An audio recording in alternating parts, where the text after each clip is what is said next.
So we're here to talk about building a sales team. We want to build how to build a sales team in the very early stages of startup's life and hopefully growth. The questions like, how do I hire a great sales team?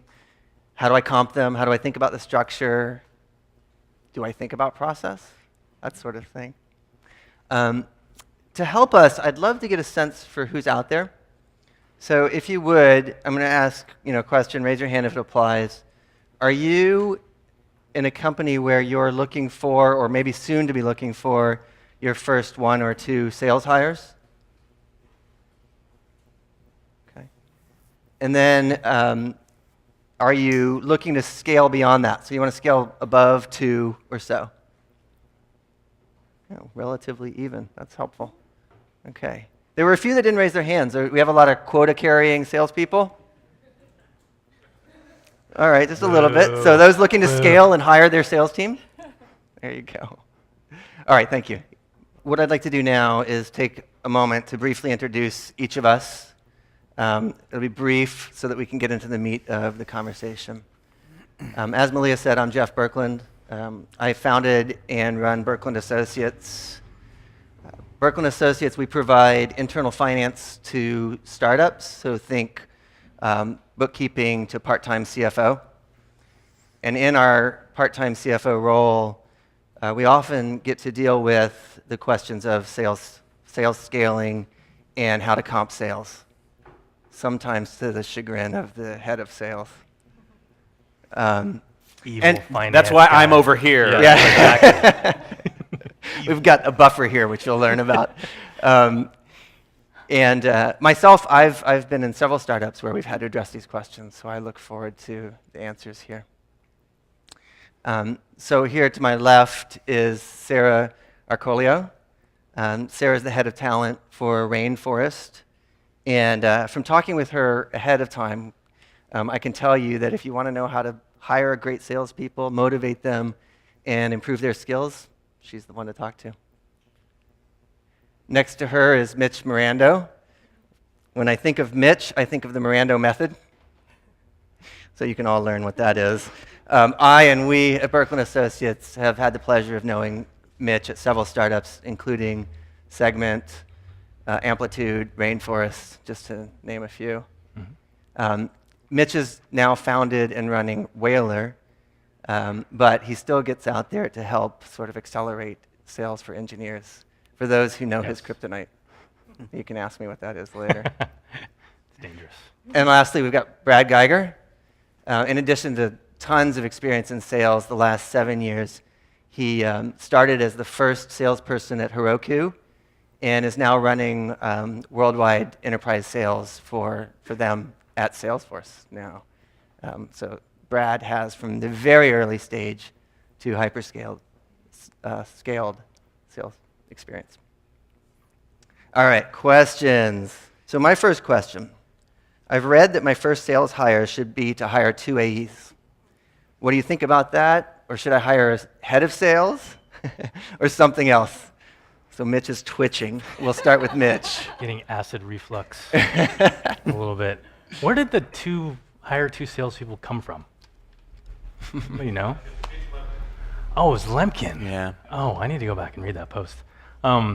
So I always, again, Heavybit being more developer kind of first, I try and always translate things back to the engineering process, right?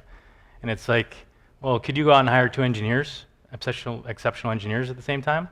If you could find them, like, yeah, of course. But I think it's kind of a misconception to think that you can go find 2 great salespeople and hire them. Like, if you can, consider yourself lucky. In most cases, it'll take you anywhere from 3 to 12 months to even find that first or second sales hire because they're not your typical salesperson, right? They're probably more of a product person that knows how to sell. So I think I always kind of cringe when I get asked that a lot. Like, 2 salespeople? If you can find them, for sure. But so Mitch says, good luck. Good luck, yes. What do you think, Brad? Yeah, so this is actually one of the things that I'm super passionate about as it relates to building a team, and that what if you hire 2 bad salespeople? Then you have no data that is of merit to the business. And we had talked about this, Jeff, as well, is that it's very much the scientific method of come up with a hypothesis, conduct an experiment, gather the data, draw your conclusion. And I think with early stage sales, whether you're doing it as a CEO, co-founder, or you have that first salesperson, it is really about experimentation and having the data tell you what patterns you need to replicate when you hire that second or that third or that sales leader to develop a playbook that is rote that lets you scale. So it's really about, for me, it's one, and let the data dictate what the shape of that sales role or set of sales roles should look like. And when you have that, then you start to scale. Sales data. I don't hear that much.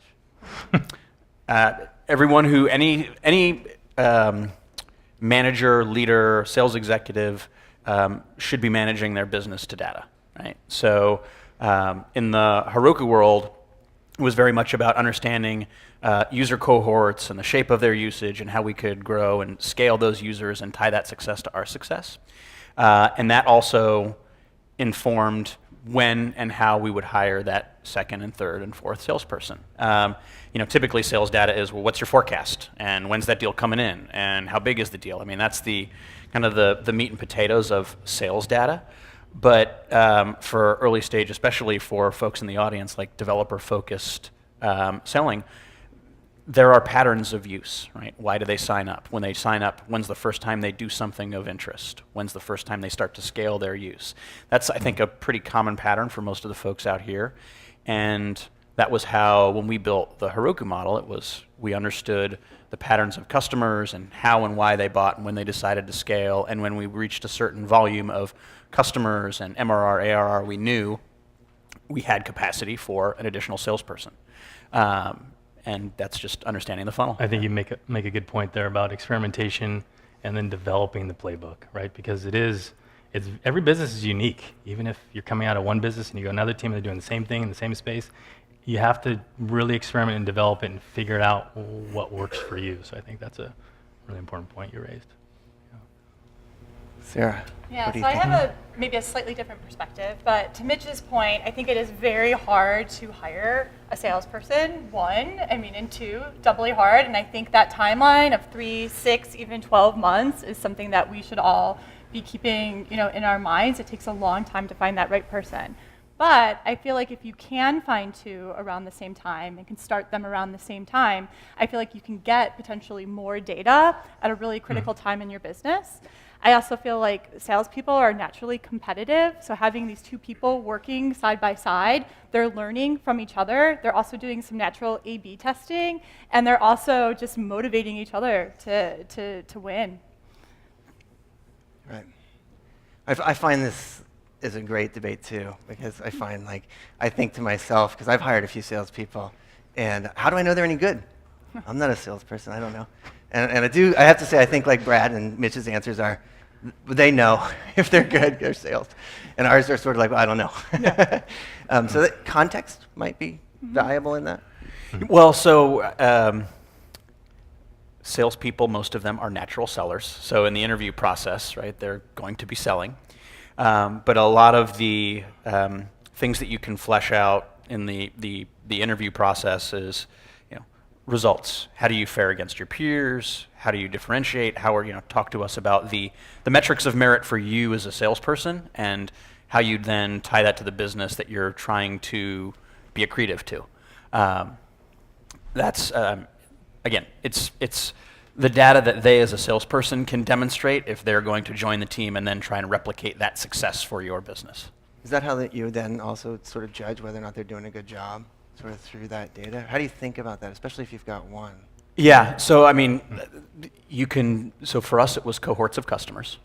But I think if you know the goals of the business, whether you want to sign new logos, whether you want to drive incremental ARR or MRR, whether you want to land your first 6 or 7 figure deal, right, there are going to be metrics that dictate whether or not you're successful. Have I built a pipeline of those 6 or 7 figure deals?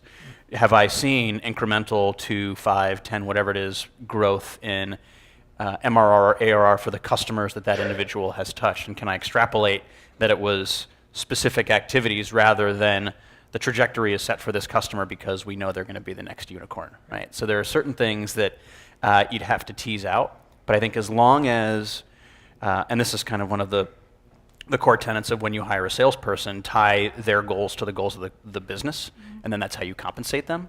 The data will dictate whether or not that person is successful, because if the business is seeing incremental lift, they're doing their job. You hit on a key thing there, though, is the metrics, right? So it's, I just had this conversation with somebody, a founder, the other day, because he had this exact situation. And I think when you think about shipping code, I go, well, how do your engineers ship code? What do you measure? It's like, well, how many commits do you make? Do you get through the QA process? How many bugs do you get? And how often do you get to production? And I go, so the first 30 days, how often is a new engineer? He goes, well, in the first week, I know exactly what they're doing. First month, I know exactly how many commits they've made. And I go, well, it's the same on the sales side. And there are two parts of the funnel, I think, and I really stress this for any new hire. Even if somebody comes on my team, I'm like, I don't care what you're doing. There's two things I'm going to measure. First one is how many demos, or call it a material meeting, that you're doing every week, because that's the input. You can't fudge that number. You're not going to get closes unless you have demos or meetings. And then ultimately the output, right, is how many closes per month. And keeping the feedback cycle really short, because those two choke points, now it's your job to enable them and make sure that they are equipped to do all these two things. But I think that helped this founder kind of go, oh yeah, I should be thinking about it more like I'm running the engineering team. So those two things I would really emphasize. You can't hide from those two data points. And I think I would add to what both of you had said, is to establish like a culture of transparency, especially when you're like an early stage founder and you're working with people in the sales function and you maybe don't know quite as much about it. It should be a very transparent what this person in this function is doing. Like they should be making calls, like with you sitting right next to them. There should be no surprises, like on a daily basis, either with deals that are going to close or deals that aren't going to close. They should be sharing and very open with all of the different things that they're doing with prospects and customers. And I would also just have a lot of respect for the sales function and learn about it as much as you can. Being at a place like Heavybit, you have many resources to turn to find out, more about sales and people, in your networks and communities, and talk to them and kind of get a sense for what they're doing to measure, and the salespeople on their team, and really educate yourself. So Brad, you mentioned something through this about comping and how you align the goals with that of the company. I know you feel fairly strongly about that. So maybe help. What's that? This is the finance guy. Hold me back, Mitch. Hold me I back. have my thoughts on it too. But I'd love to hear sort of what you think about like early days, right? 1, 2 salespeople, scaling beyond 2 to maybe 8 or so. Yep. How do you think about comp? What do you think that the audience should be thinking about? Yeah, I mean, so there's a couple of broader tenets, which is compensation drives behavior for salespeople. I'm sure we've all heard that, but also make it as simple as possible are kind of the broadest constructs that I can give folks. But within that, as we've volleyed back and forth, is tie that compensation structure to, as best you can, to the goals of the business. And I've seen this work very well, and I've seen this work counter to the goals of the business. So the cautionary tale that I have is I was at another platform company prior to Heroku where the metric that the business cared about was MRR and ARR for platform usage. But how the business originally wanted to compensate the members of my sales team was just on signups. So what that means is that there's no concept of customer growth, customer success, tying the customer success to the success of the business, because the salespeople were motivated to sign people up and then let whatever happen, or have them go to support, CSG, post-sale. And not only does that not provide lift to the business, most importantly, and to the customers, it's also demotivating for the sales team, because they see I've signed up all these customers, and I really want to work with this very exciting new startup that I know if we do the right things for them, they're going to go through the roof, and we can set them on the path to be the next unicorn. But the way the structure was set up was not that way. And so when I went to Heroku, I made very sure that if we could set up the right structure to have a salesperson be motivated to see that customer grow and thrive and then mature through the different product additions and life cycles, that they would have the right motivation and incentives to grow those customers. The customers would succeed, the business would succeed, everybody wins. And it seems kind of altruistic, but very simple, tied everybody's goals together, and everyone wins. So, Yep. That's Gotta keep awesome. it simple. Thanks for sharing that. Yeah. And this also gives a window into the type of salesperson to look for in an early stage company, right? The kind of salesperson that will provide that feedback, that will flex with the business, that will, help the business sort of figure out their product as they sell into that. Sort of skipping that question now, so I wanted to say that. But Mitch, it seemed like you were going to add to it. Yeah, sorry, I was going to add, again, maybe a little bit more tactical around, because going to have this conversation a lot. And it's your job, either the sales leader or the CEO, it's your job. Whenever I sit down with a team, I ask them, I go, what's the comp plan? Like, give me the specifics. I'm a rep here. How do I get paid and when do I get paid? And it's crazy. I'm like, where did you come up with this? And I used to do the same thing, right? Because you kind of, as salespeople, you just inherit kind of, and then a few years back, I'm like, this is totally asinine. So I kind of just flipped it, and I said, well, I want to keep it so simple. I don't want the salesperson to build their own spreadsheet, because every salesperson will do that. They've got to figure out how to make money. There's nothing wrong with that. And so I said, okay, I want 2 dimensions. I want 2 dimensions to keep you focused, and you might have to push back on your teams or your founders and say, can everything. You want upsells, or you want net new logos? Pick one, right? What do you want? What's most important in the business right now? So for me, and how we run our team, it's net new logos, and it's give me an annual contract. It has to be at least a 12-month contract. And if you bring me those things, then I'm going to pay you aggressively, and I'm going to pay you up front, and we're going to, there's a couple little things you got to do, but it's aggressive. So the salesperson knows that they don't have to build a spreadsheet. So I think that's the challenge to you guys, and especially founders and sales leaders. Can you build a comp plan that your parents can understand, right? Like, just so they don't have to build their own spreadsheet. I think that's really important. If you can't, that's your bad. yeah, and let me add one more thing to the infamous salesperson spreadsheet on figuring out how they get paid. In the very early days, you want salespeople that are entrepreneurial, and even if it's not necessarily a revenue target or a contract target, using MBOs or managed by objectives, just saying, let's get this many new logos, or let's get this many 12-month contracts, and provide some sort of reasonable compensation for just that MBO. If you find someone who is entrepreneurial enough as a salesperson and is willing to experiment themselves, but they see the potential for material upside, that's great, right? The experimentation can happen. You can play around with the comp plan. There's all the data that you need, because you have the ability to experiment with that kind of a salesperson. We can turn to the audience and see if anybody has any questions. Anything out there? Sorry, I'm only smiling because, again, very common question, right? How do you predict usage? What happens if it spikes? What happens if blah, blah? So you're not unique, right? But again, so the first part, customer success handoff, usually you do want a salesperson, I require my team, like, you got to sit on the kickoff call, you got to make sure you got to do your win report, you got to make sure everything's bundled up, all the context is there, they're responsible for getting the first invoice out, getting it paid, and the transition happens. And for some accounts, you may want your salesperson also to stay with that account a little bit, right? But you better figure out a way to comp them, because otherwise it's like, get back to, but you should have some transition there, and then once all that's done, tied off, first invoice gets paid, then you get your commissions paid, right? So there's a couple steps there. But you're right, the salesperson has all the context, and they need to be there, because nobody wants to buy something and then salesperson's gone, right? Like, your customer experience is crap. So you do have to make sure that you're not paying them until certain things are gone. And the second part, though, is I'd really challenge you on finding a way to figure out, you know your business better than anybody, you've got to be able to make some pretty educated guesses on what the usage is going to be. And if you can't, then that just means you need to do more diligence up front to figure it out. And then, guess and figure out a way to get the salesperson just paid up front and back to net new revenue. Because if they're paid as money comes in, that is the death. Because all I'm going to do is build a book of business and just coast like an insurance salesman. And that's your bad. You got to figure out a way through somehow to just accept a certain amount of risk of the business, but pay your rep up front a certain amount and get them to move on and get new logos. Like, that's really what they should do. Boom, transition, go out, get the next one. Boom. So I challenge you. There's a way to do it, though, because again, you're shaking your head, but everyone has this usage-based seats, usage, whatever, unpredictability. But you can figure it out. You can call me after. Yeah, I think a point that I'll know it's spot on. I think the one part of that I would say is don't build a wall between sales and CSG.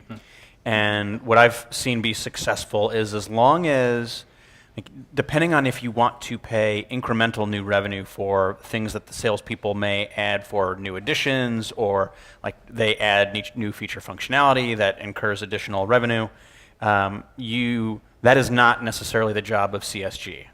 From my standpoint, the role of CSG is to ensure the customer has the optimal experience on the platform, right? So if there is a conversation around, hey, I need this new thing, whether it's you build robots or you build a ticketing system that sends it back over, at least then you have the way for the salesperson to continue to be motivated on the right things that you've outlined for them. As it relates to the initial handoff from sales to CSG, what I have seen work is as early as possible, right? If there are CSG engineers or success agents, or we call them customer success, as early as you can get them into the later stages of a win, the better. Yep. And you can, so that's the fair trade between sales and CSG, right? Is that if you have the CSG team early into the process before it closes, you have that nice transitional handoff, and then the trade is, hey, when we know this customer will need these additional things, we have the ability, again, via some APIs, automation, what have you, ticketing system, that sales re-engages when it is appropriate to talk about new and additional and exciting capabilities that need to be sold. You're looking for a couple of things. If I was at Heavybit, I'd be looking for somebody with a technical background of some sort, either through school or through work experience. It's hard to tell this on a resume, so you might have to get some phone calls in and start talking with people. But you're going to want to look for somebody who is okay with ambiguity. As a first sales hire, there's no playbook. You got to get out there and figure things out. So you also have to look for somebody who's really curious. So looking on a resume, looking for a background that shows that they've dug in deep with something, with they have some sort of interest and a history of digging in deep with that. I'd look for that on a resume. Another thing that you're looking for with any sales hire is a history of success. You definitely want to see that. A lot of times sales candidates will share their metrics in a resume, and that's important to see. You want to see somebody who has won, somebody who sets goals for themselves and wins. I think that that's really important to see. When I talk about a history of success, you're definitely looking for a sales hire that is money motivated. I think across the board, that's important to see. At a really early stage, you don't want to over-index for that because it's not all about just closing deals and getting commission. You have to dig in and be curious and figure things out and go back and forth with product and your CEOs and what you're hearing from the board and these kinds of things. So I think it's hard to tell in general with sales, sometimes just from a resume. So you're going to have to determine what's important to you. Get those things noted. You're going to get a lot of people applying. So stick to that and then start having conversations and sort of pattern matching, for what's important to you and who you're talking with, and see what ends up sticking, who you end up going with. I would maybe add one more thing that I think is helpful for technical founders is how do you hire engineers, right? It's almost the exact same process. So one of the things, especially when it comes to, okay, what are the key 2 or 3 things that we're hiring for this particular culture, and what are the specific questions we're going to ask them, and let's be consistent about that, because you're interviewing somebody that you don't have likely a lot of experience around. So, but I would encourage you to approach it with a rubric and a lot of diligence around the consistency and get away from the qualitative. I hate this. Thumbs up, thumbs down. Are you kidding me? Would we do that to the engineer? Would you invite a bunch of non-engineers to come in and do that to one of your engineers? I just didn't like the way his screen was. So same on the sales side. Unless somebody's, it's hard for me to interview salespeople too. Right? I have to dig and pin them down and get a little bit uncomfortable with them. But if you at least can get consistency in how you're doing these experiments and interviewing, that's going to help you a tremendous amount. Just approach it the same way you kind of hire sales engineers. Sales engineers do we do what we walk through and we do a code review, right? Well, that's the salesperson pitching you on something, right? So I think there's always going to be a not sure how you do it, but that's kind of the Totally. thing I found helpful. So plus one to everything you both said. I think the only thing that I would build upon is the technical aptitude. And when I say technical aptitude, I don't necessarily mean that they have a technical background, but at least they exhibit a passion and a willingness to learn all the things to be successful as a salesperson. I have a CS background. I was a Java developer right out of school, but it's unrealistic for me to think that I can hire all salespeople who also have CS degrees, who are Java engineers, or have been Java engineers, who also want to sell technology. Right? Just the confluence of those things doesn't really exist in the wild. But what I have found is the salespeople that I have hired have always had a track record of success and have demonstrated that. And when we interview them, they demonstrate the passion, and the way that we validate that is they all go through a demo. Right? Your salespeople should all be able to go through a 0 to 60. Here's how my customers are going to use it. Here's why it's awesome, and have that passion come through. So if you are interviewing folks, maybe they don't have the background, but they have the aptitude and the passion beyond just the numbers and the sales data that backs up they're a great candidate. I think you're probably onto something special. I'll tell one quick random story, but so I always have the people like, you pick whatever you're passionate about. Just teach me something, right? Because else you want these people, they're not salespeople, they are teachers, right? And they're very curious, and they're not like your typical salesperson. But I always say open to you. Encourage them to demo and teach you anything that they're interested in. And I only had this one time, and I hired her on the spot. But she goes, I'm just going to demo your product. I was like, what? Oh, okay. And she fumbled through it, and we had engineers in there asking narky questions, and she just handled it all. And like, yeah, but she went and did, and she pitched us our own product. And even when she said that, I was like, you're hired, because even just to have the confidence to just be able to go in there and figure it out, and she did a lot of research beforehand. It was exceptional. So I like that. Let them choose. You'll get a lot out of what they pick and their teaching style. Yeah. I guess I would add a few more things, just thinking about resumes in general. I do look for some consistency, so not too much jumping around. I want somebody to have grinded a little bit where they were and gotten through some things and seen some things.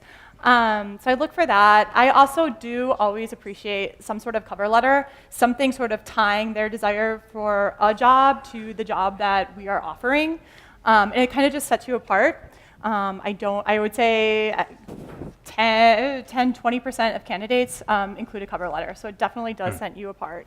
And also just a very streamlined, one-page, well-crafted resume.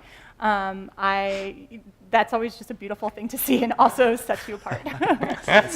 So I'm hearing track record of success, a demo is great, and something setting them apart, something that looks good. Yeah. I think one reason to start out with the head of sales is that they have the experience to really test the market, to speak with customers, to really or prospects, and find out what they really want, bring that back to product, do that sort of communication. They know how to work within an organization. They know how to go ahead then and hire more people when the time is right. They understand when the time is right.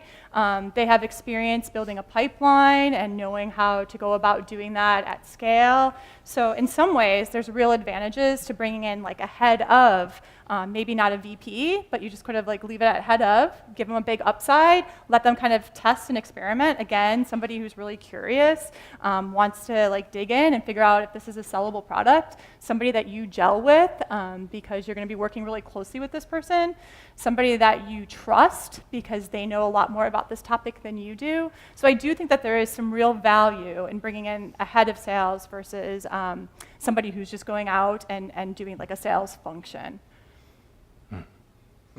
Yeah, so I'd say there's a couple things.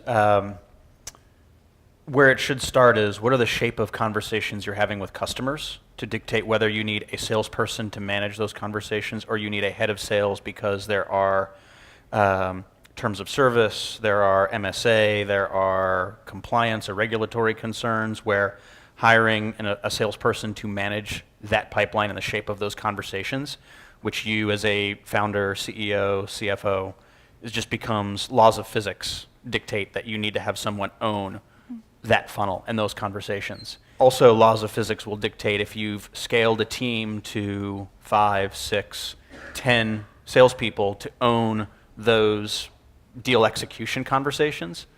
Laws of physics dictate that I now need to have someone own that part of the business. And that worked fairly well for us at Heroku. Is we know the standard conversations that our online or our enterprise salespeople are going to have. We have a relative understanding of what the shape of the funnel in those books of business are going to look like. And we know, again, laws of physics, when we reach 8, 10, 12 salespeople in those teams, we need to add management, sales management, to help scale things out. But a lot of that will be dictated, again, by the top level. What are the types of conversations you have with customers? And that should guide you to tactical deal execution salesperson, or these are big thorny things that I now as a CEO or founder am having to manage, and I need someone who can execute at a leadership level and then delegate to a salesperson if they need to. How do you comp that head of sales? Give him combined quota for those under him, or something else? So there's also a concept of a player coach. So if you have a individual contributor, a salesperson that you know has the selling motions down backwards and forwards, the idea of a player coach where maybe you give them the ability to control a little bit of their own upside, but motivate them to take ownership of a bigger number. If it's purely a sales leader, it is a roll-up of a team number, right? And you can, when you get to more mature models, you can talk about over-assignment, where you say, hey, if our business number is this and we have a certain number of sales managers, we're going to give them slightly less number and we're going to assign more quota to salespeople. But that's, when you get to pretty material scale. But for a sales leader, they are motivated to make, if their salespeople are successful, they as a sales leader will be successful. And that needs to be a team number. I think maybe one thing I'll add is, again, it's like hiring twos. If you can find somebody who has head of sales, their first reaction better be like, what are you going to do? I got to go out and sell, and I got to go figure out how this, I got to go sell it. The wrong sales leader will be like, I need to build an org chart. So be very careful there, right? Now, the problem is you cannot find these people, right? You got the Farlands over here, you got Tom over here. Like, these people do not exist. So it's not, you're never stopping to hire your VP of engineering from day one, and you're never stopping looking for your head of sales, because you ship code and you ship revenue. You just do those two things. So I do think it's healthy. You go in, you try and just get your 2 reps in there. Of course, I always say this, the founders have to sell first. You got to sell your first 5 contracts, otherwise you will totally implode at some stage. So let's say you've kind of got through that stage. You're now in that first year and a half, you're going out and trying to meet with other people that you think that you hear are very good sales leaders from, and get your next tranche. Like usually it's, can you get to 1 million, then can you get to 12 million, then can you, those are different sizes of sales teams. But certainly I get asked this the other day, is like, oh, so our next milestone is we want to get to 12 million in ARR. And so founders like, so I need 12 salespeople. And I'm like, you do not need 12 salespeople. But it's 1 million quota, and I got it in the spreadsheet. I'm like, that's not how you think about it. The reality is, to get to 12 million in ARR, let's say you have somewhat of a reasonable ACV, 60K, 120K, or something.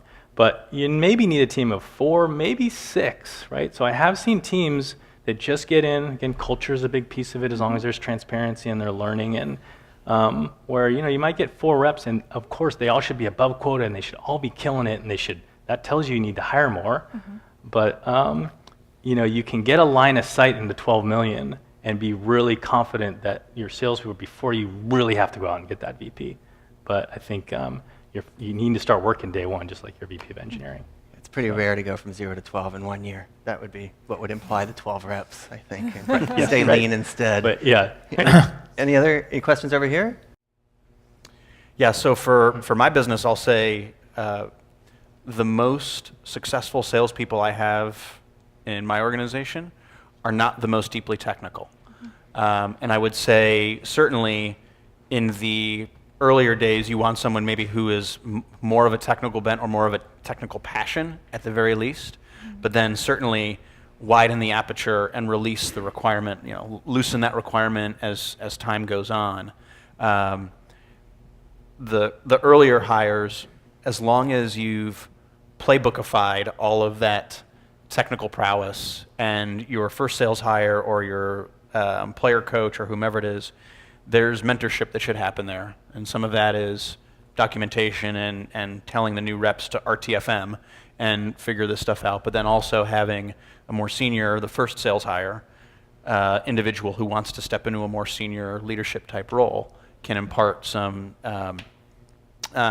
gospel to them and get them more dangerous. But again, over time, relax the requirement on having a deeply technical or background or passion. Again, my context would be, your first couple hires trying to get to your first 10 million in ARR, right? Where you better, assuming you're one of the co-founders, you better be very involved in every sale, or at least, anything that's material, right?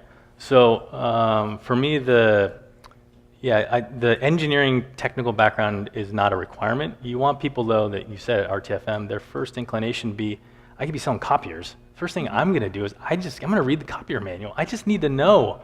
I just need to go sit down with CSM and just see what conversations you guys having. Mm-hmm. So you kind of can get that in an interview. As far as I would bet madly on somebody who just takes that as their first. I got to go figure it out. Where you don't want to err on, and I've seen this happen many times, is bring in somebody who doesn't have closing experience. Mm-hmm. Because closing experience, unless you have done it, you do not, it's as hard as shipping code. Mm-hmm. You do not even know what you don't even know. Getting somebody to sign a contract of any size is, you never master it. So I think that, that is the thing they have to have closed before. If they're closing deals that are maybe a little bit below where you kind of want to get, that's okay, they can learn, but they have to have, even if they've gone off and sold, door-to-door books or anything, I don't care. But they have to have closed, because that's why I hate the SDR role, because you're not getting people into the closing role, that is a very unique skill set that you just need a lot of practice in. So I don't know if that helps. I'm hearing, a little bit of maybe technical is good, but also I'm hearing, I'm not as worried about that. I want somebody that can close. I have to ask, so RTFM? Read the effing manual. Okay. Did everybody else know that? Am I the only one? Maybe I never read the manual. That's the problem. All right. Other questions? Okay. Yes. I've got a couple of initial thoughts. So there's a couple ways you can do it. MBOs, as I mentioned earlier, right? You can attach to pipeline, so either pipeline generated or pipeline that turns out to be a close. You can give them a different structure that is still tied to revenue based on where they are accretive to the funnel, which for most of those SDRs is turning an MQL into an SQL into qualified pipeline, into something that closes. So again, figure out what you want to maximize for there, and you can tie it to some part of your funnel. It also depends on where that SDR sits. So I've seen SDRs sit as a marketing function, and I've seen SDRs sit as a sales function. And also, to your point around metrics to promote, right, or success to promote, it depends on what that individual wants to be later in their career. Do they want to run marketing engines? Do they want to be a closer? And if where the SDR role sits and what their career aspirations are, you can do whatever you want as it relates to comp structure, but if you have someone who is an SDR on the marketing side and they want to be an AE, you have to figure out how you can cross-pollinate so that person has a path to success if you want to do the path to promote. But the meta there is if you can optimize for whatever part of the funnel you want that SDR to drive value in and provide some lift to, you have a way to provide some upside for them. Mm-hmm. How do you guys do it in Force? So we do it, we keep it pretty simple. All of our SDRs have a base, and there's 3 levels. They can go up by $5,000 when they hit certain milestones. And then they get a certain dollar amount for every, we call them SQLs, so basically when they do a demo and they pass it on to an AE and an AE says, yes, this is the deal I want to work, then they get credit for that. They get an SQL or an SQO. And at the end of the month, they get, it's not a commission, it's like a set amount, but they have a quota of, I think right now it's 12, so they're supposed to get 12 a month, and then they get paid, when they hit 12, they get that variable and their next paycheck. So sometimes we'll do like little spiffs, having to do with like deals that do end up closing, and they get like some additional amount on top of that for a deal that goes on to close. But otherwise, we keep it very simple. I also feel like I'm very proud of the fact that I think we pay our SDRs pretty well. A lot of that is on the variable side, but it's a tough job. And we really respect the work that they do. Another thing that we do to make it a more exciting job is, they listen in on calls. They work very closely with the AEs at our company, and they are invited to join calls and listen in so that they can start to learn some of that closing. And you can't really know closing until you do it, but at least they're like learning by listening in and like getting some familiarity with the function. So they have this like nice back and forth, and it's really wonderful to see that tail end of one of those calls, and the AE and the SDR sort of like conversing about how it went, and super exciting when it turns into an SQO or an SQL. I think you both hit on the key thing of, like, again, keep it simple in that key metric, right? So we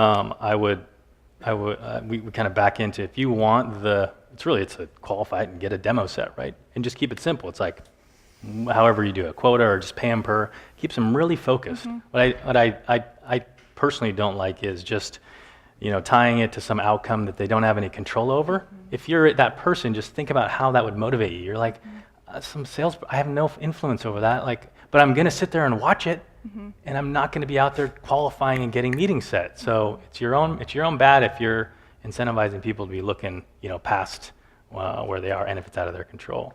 But the one thing that I'm really alarmed at this SDR function in this as a career path notion, and I yell at a lot of sales leaders, not you guys, but because when you're getting somebody who's an SDR, and if they've been in that role for more than 2 years, like, you're dead. You are dead. So, and as far as sales goes, and to take somebody who's doing really well in his SDR, they're just out of school, they're doing great, and you go, hey, SDR, would you like to be a manager, or would you like to go into this, the SMB closing role? And for a 22, 3-year-old, 4-year-old kid, that's not fair. It's taking advantage of them, really, because you get to go home and tell your friends and your family, like, I'm a manager, right? Like, and that sets you down this path. Now you're going to be another 2, 3. I have calls all the time where people are 3, 4, 5 years as an SDR manager, and they're like, I really want to get into sales now. And I go, I'm sorry to tell you this, but you got taken advantage of. I go, the only way you can do now is basically parachute out and go just get a sales job anywhere, and you're going to take a hit on comp, and your ego's going to take a hit, but now your comp is capped. How many VPs of SDR are there? Are you kidding? So I just are really alarmed at this function, and keep thinking of it as a career path, because if you're in your sales leaders should be thinking of that farm system. This is the farm system to get you. If you can grow your own talent, that's the absolute best way to grow a sales org, because it's your culture. You're going to do it uniquely, the same way you think about engineering, right? If you don't have to hire external engineers with all their bad habits, and you can mold up junior engineers to write code in the same way that you guys do it, that's the ideal. So please don't trick SDRs into being managers. Don't trick SDRs. Bring them into an individual contributor role instead. I'm at least 5 deals. Good. 5 deals. Yeah, you could say as well, whenever you feel like it hurts, if that's a function that you enjoy. I've seen a lot of founders who, they enjoy the function, they want to help build the playbook. That's another little thing I'd insert there as well, is make sure that you're helping to define the playbook. The other part of it is, if it doesn't hurt, as soon as you want someone to own that, right? It could be 5 deals, 10 deals, whatever. But as soon as you know that you need to have someone own that part of the organization, that's when you pull the trigger. And when you do get to that point, like, you are going to be in sales mode. So you need to find a way to position your company and the opportunity, like, in a really compelling way to the candidates that you're speaking with. And knowing that you have 5 deals or more closed, that really speaks, like, okay, there's a market for this product. It's sellable. People are interested in it. And that, like, piques the interest of the people that you're speaking with. And that's how you hire your first salesperson. If I go in and the founder hasn't even done sales before, holy red alarm, you're just signing yourself up for total S show, right? But if you come in, you're like, hey, I don't even know sales, and I've been able to just somehow get these deals done. if I can do it, and then the salesperson's like, oh, well, you not only have an appreciation for the function, and you really do get an appreciation for it, because you're like, oh my God, I didn't realize how much work goes in. It's not ribbon cutting and contract signing. It's like all the work that goes into getting everything teed up, and it's really a grind. But that'll allow you to also track that person, because you're like, hey, I get it, and I value sales as much as I do engineering, and that's why you're going to attract the right type of salesperson too. So that will help you. All right, final question here. So if you, and we can do this relatively shotgun, but if you could place one thought regarding early days of sales in a company into the heads of the audience, so this could be a learning or something, learning from this, so summarizing what we talked about, or a learning you've seen before, what would it be? I know mine, but You ready? One thought. So again, I tell everyone this, and every team that I've worked with, doesn't matter if it's Segment, Amplitude, Fred, Rainforest, everyone, like, you have to go out and sell. You've got to go out and close the contracts. So quit thinking there's a shortcut to that. There are no shortcuts. So, like, I read a book, I got a mentor, and it's like, great. Go out and grind it and go figure out a way to get a contract signed. And you're probably going to fail in the first few, but keep doing it, because that's what ultimately is going to be the most valuable thing to you and your team. And you're the only one that's most equipped to do it. Because, and I'll add in, you have to go get FaceTime, right? I kick so many founders because I'm like, where was their office? Oh, it's around the corner. Well, you didn't go meet them in person? Because they will buy from you, right? They're like, I expect bugs and all this crap. But I'm going to bet on you and your team. So you go get FaceTime. I had a founder come in and go, pipeline review, his first salesperson, and the salesperson was like, I'm trying to get him to come to meetings, and he just is giving me crap. I had ship code, whatever. So I sit there, and I'm like, every meeting she wants you to go to, you have to go to. I don't give a shit. And so come back a month later, and I swear, he goes, I've come to a revelation, everybody. When I go to meetings, deals close. I shit you not. And we both look at him like, are you? Like, we told you that a month ago, right? And he's like, oh yeah, anyway. But really, you go get FaceTime, you will close deals. So I'd like to add too, at this point. So Peter, the CEO of Segment, likes to tell a story about how Mitch made him go out and do some selling. And this was when Peter was selling like 10K ARR deals, that kind of thing. And Mitch said, go ask for 120K. Peter, tells the story too. He's like, what? I can't believe it. And he goes and he asks for 120K. And the first time the guy says no. And Peter walks away. The next time the guy says, okay, how about 20K? So they just went from 10K to 20K. And the next time the guy goes, okay. Peter's like, boom! The light went off. And then he can bring in a salesperson. And there's a little bit of extra context there, because again, assuming you're selling to, especially engineers, I love selling to VPs of Eng. Unlimited budget, get whatever the hell they want, right? But 120K, there's a reason that is a real sweet spot. A, it's easy to understand, 120K, 10K a month, okay? And it's about half of a fully loaded engineer. So when you put that into, the mindset of the VP, like, oh Jesus, half an engineer, and I get all of your talent and you guys iterating and solving this problem. No, you're not going to necessarily close it at 120K, but it's a value point, and it's easily justifiable, right, for a VP of Eng. So just again, think of it that way when you're thinking about this 120K price point, and you'll slowly over time you'll get there. You'll get more confident about selling it. All right. So I think that was one thought, right?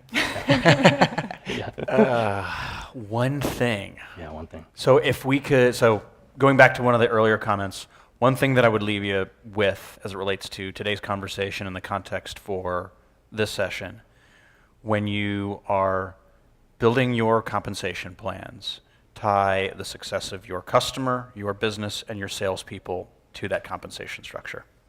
That's it. Very simple. Yep. Awesome. And I guess my final thought would be to just keep in mind when you're out there that you are always scouting for talent. You might not be at the stage yet where you're ready to hire somebody in sales ops or ready to hire an SDR or a second SDR, but always be out there looking for them when you're talking to people and when you're reading the news and you're seeing companies that are doing well or companies that have been acquired or whatever signals might be out there to show that somebody that you're interested in is on the market. Like, pay attention to those and continually build and work your network. Most of our I shouldn't say most, but a good number of our hires come through the networks that we've built within Rainforest. So make sure that you are constantly working those. Yeah, that's a great point, because you should be able to hire your first team of 50 primarily by second degree of connection. And so a lot of teams just aren't thinking about, like, my engineering team doesn't know salespeople. Everybody knows a salesperson, right? And probably when the engineer kind of thinks that the salesperson is not a salesperson, wow, I didn't even know you're in sales. So it's not necessarily that person is poachable, but it's that they can help you calibrate, like, oh, I would go talk to this person and this person. And so that is the way you get your team to first 50. It should be predominantly through the network. But you gotta remind everybody. Your team's not thinking about it. You gotta remind them. All right. Brad, Mitch, Sarah, thank you very much for taking the time. Thank you all. Thank you. Thank you all.